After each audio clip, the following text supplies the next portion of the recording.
because Deborah read the passage, I'm not going to read the whole thing again, but I want to read that first paragraph. Verses 1 through the first part of verse 9. All right? After this, there was a feast of the Jews, and Jesus went up to Jerusalem. Now, there is in Jerusalem by the sheep gate a pool in Aramaic called Bethesda, which has 5 roofed colonnades. In these lay a multitude of invalids, blind, lame, and paralyzed. One man was there who had been an invalid for 38 years. And Jesus saw him lying there and knew that he had already been there a long time. He said to him, "Do you want to be healed?" The sick man answered him, "Sir, I have no one to put me into the pool when the water is stirred up, and while I am going, another steps down before me." Jesus said to him, "Get up, take up your bed, and walk." And at once the man was healed. He took up his bed and walked. Ever known someone who needed change but resisted change? They also kind of fought against it.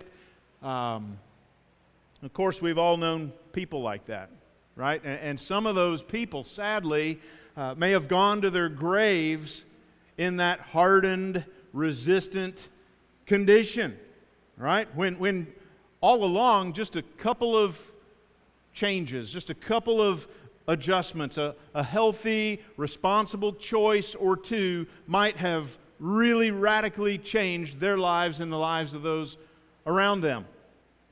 Right? Now, while we're all thinking about those change-resistant people we know, let's ask the harder question about ourselves. How do you yourself resist change, healthy change, needed change? We've all done it. We're all prone to do it at times. In this passage, Jesus makes 4 statements.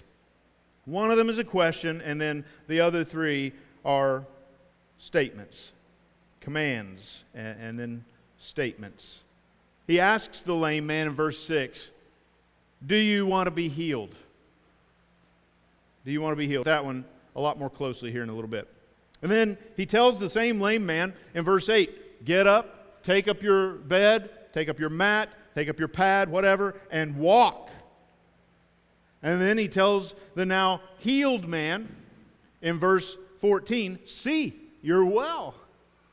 Now, go and sin no more, that nothing worse may happen to you."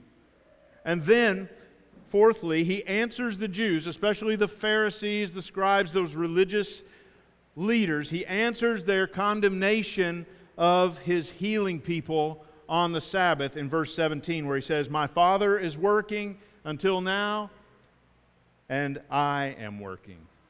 So whenever Jesus saw his Father working, he was working all the time. So each of those statements is critical. It's important. It came out of Jesus' mouth. Obviously, it's important. All right?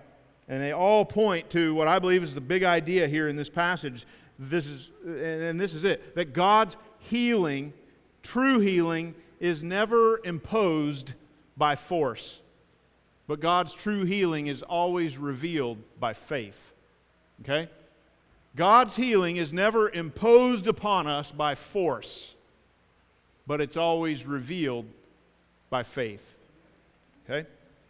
So with that thought in mind, let's think about Jesus' statements. But before we get into the actual statements, I want to take a minute and address a textual matter. Now, who here is using the English Standard or the ESV version? Okay? How about the NIV version? All right? Any New Living translations out there? All right? Those of you with the NIV, the ESV, the NLT, did you notice something? Were you paying close attention, especially to the verse numbers? What did you notice? There's no verse 4, okay, in these versions. It just goes straight from 3 to 5. Now, I bet for the guy that was trying to format